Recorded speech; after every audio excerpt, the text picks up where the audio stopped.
شرم و حیا اسلامی معاشرے کی سب سے بڑی بنیاد ہے۔ ہمارے اوپر کفار نے بڑے مظالم کیے، اپنے مذہب کے بڑے لوگوں کو بھیجا تاکہ معاذ اللہ مسلمانوں کو مرتد بنا دے، دین کے بارے میں شک میں ڈال دیں، یہ سارا کچھ کرا لیا، لیکن مسلمان ڈٹے رہے، دین سے جڑے رہے، مسجدیں آباد رہی، دین پہ عمل ہوتا رہا۔ پھر ایک طریقہ انہوں نے اختیار کیا، یار شرم و حیا ان سے نکال دو، اس کے بعد یہ سارا کچھ کریں گے۔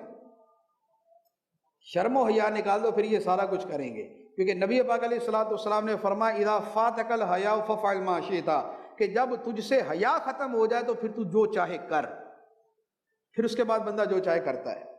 تو اب کیا ہے، اب شرم و حیا کا جو حملہ ہے، یعنی بے حیائی کا جو حملہ شرم و حیا پہ ہے، اب اسے ہر طرف سے کر دیا گیا۔ اب کیا اخبار، کیا میڈیا، کیا سوشل میڈیا، کیا انٹرنیٹ، کیا فلمیں، کیا ڈرامے، کیا گانے، کیا ایڈورٹائزمنٹ، کیا بل بورڈز، کیا جناب کوئی چھوٹی موٹی 2 روپے کی کوئی شے خرید لیں، اس کی پنی کے اوپر بھی تصویر کو بے حیائی کی دیں گے۔ بسکٹ بیچیں گے، ناچ کے بیچیں گے، تیل بیچیں گے، ناچ کے بیچیں گے، بوتل بیچیں گے، ناچ کے بیچیں گے، صابن بیچیں گے، ناچ کے بیچیں گے، شیمپو بیچیں گے، ناچ کے بیچیں گے، چائے کی پتی بیچیں گے، ناچ کے بیچیں گے۔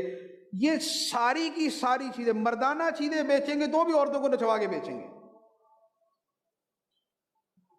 تو معاشرے سے شرم و حیا ختم ہو جائے، اب اس کے بعد اس معاشرے کا اسلام سے تعلق جو ہے نا وہ مریل سا رہ جاتا ہے۔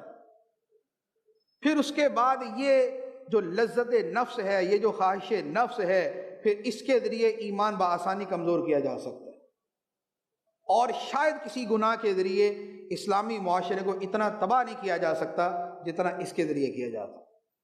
اور یہ ہر طرف سے ہر جو ہے وہ میڈیا والا اور ادھر کا ادھر کا، اچھے سے اچھا کوئی دنیا میں کوئی آدمی شاید بچ ہی نہیں سکتا کہ جس کی نظر جو ہے کسی غیر مناسب چیز پہ نہ پڑے۔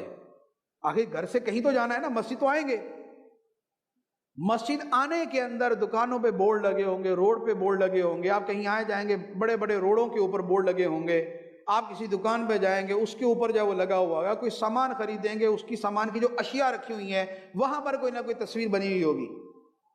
تو یہ سب کیا اسلامی ہے؟ یہ ننگے سر اور جو ہے یہ کھلے بدن، یہ کیا اسلامی چیز ہے؟ یہ اعضائے نسوانی کا اظہار، یہ ساری جتنی چیزیں ہمارے ارد گرد نظر آتی ہیں، جتنی مرضی ہم اپنی حفاظت کرنا چاہیں، لیکن یہ چیزیں جو ہے نا ہمارے اوپر امپوز کر دی گئی۔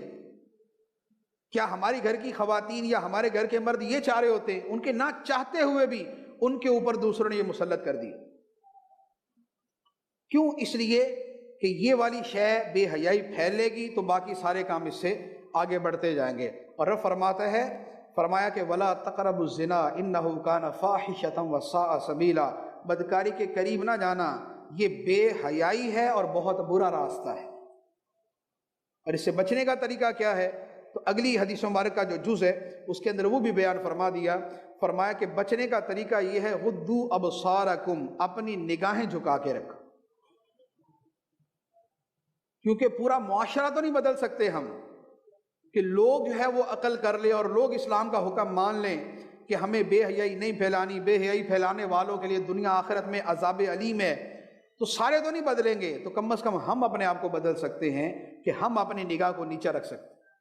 اور حدیث میں فرمایا کہ جو کسی جگہ پہ بد نگاہی کر سکتا ہو لیکن پھر اپنی نگاہ کو بچا لے، اللہ تعالیٰ اسے ایمان کی مٹھاس عطا فرمائے گا، ایمان کی مٹھاس عطا فرمائے گا۔ خدا دل میں نور پیدا کر دیتا ہے جب بندہ اپنی نگاہ کی حفاظت کرتا ہے۔ تو نگاہ کی حفاظت کرنا یہ اتنا اہم ہے۔